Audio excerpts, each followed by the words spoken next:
On s'intéresse donc aujourd'hui à ces migrants qui ont pu trouver refuge au Canada. 25 000 personnes en quelques mois seulement. La plupart sont des Syriens. Ils ont été accueillis grâce à un parrainage privé. Au Québec, par exemple, ce système représente 80% de l'accueil des réfugiés. Une opération évidemment salvatrice pour de très nombreux migrants, mais elle a ses limites. Reportage signé Pierre Millet. À 200 km de Montréal, Lise attend depuis janvier une famille de réfugiés syriens qui n'arrivent toujours pas. Puis c'est le beau salon qu'on leur a préparé.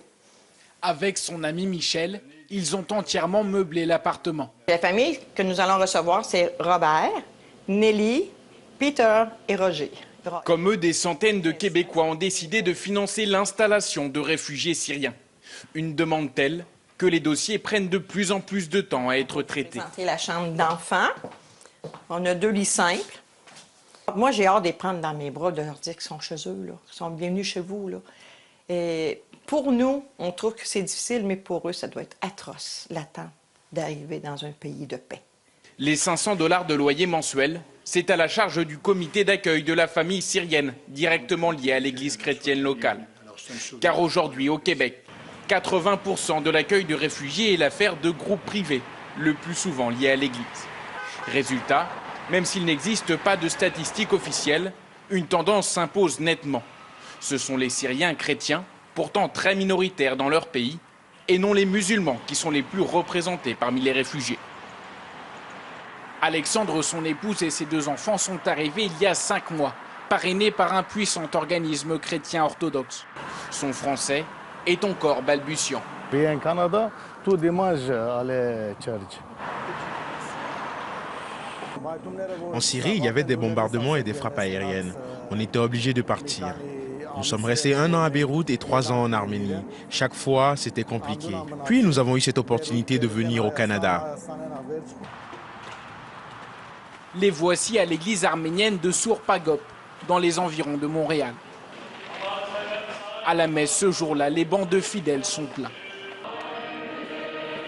Des rangs grossis par les nombreux réfugiés syriens chrétiens arrivés ces derniers mois. Pour l'Église, c'est un souffle nouveau.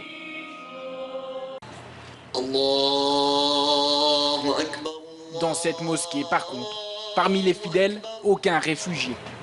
Car pour pouvoir faire venir des familles, il faut être validé par le gouvernement en fonction de ses ressources et de son patrimoine. Un système qui désavantage nettement la modeste communauté musulmane du Québec, encore jeune. Cette mosquée n'est installée ici que depuis 2004. Ici, c'est une ancienne école. C'était le bureau du principal. Et là, une salle de classe. Un maigre patrimoine auquel s'ajoute un manque de ressources financières. Conséquence, cette famille de réfugiés seulement ont été parrainés par cette mosquée depuis le début de la crise syrienne. Au sous-sol, faute de demande, les dons s'entassent. Des radios, des télévisions, des vêtements d'hiver, d'été, des chemises. Nous nous sommes établis récemment pendant les années 80, 90 ou 2000. Nous sommes entre guillemets très nouveaux ici et beaucoup de mosquées ont de faibles capacités financières. C'est pourquoi elles ne peuvent amener personne. On se sent mal pour les familles, car si tu as de l'argent, tu peux aider tes proches, mais si tu n'en as pas, alors tu ne peux pas. L'association Haïdoun, la maison des Arméniens, n'a pas les mêmes problèmes. Logé au cœur de cette cathédrale de Montréal, cet organisme fondé par des chrétiens originaires d'Arménie est numéro 1 dans l'accueil de réfugiés syriens, et de loin.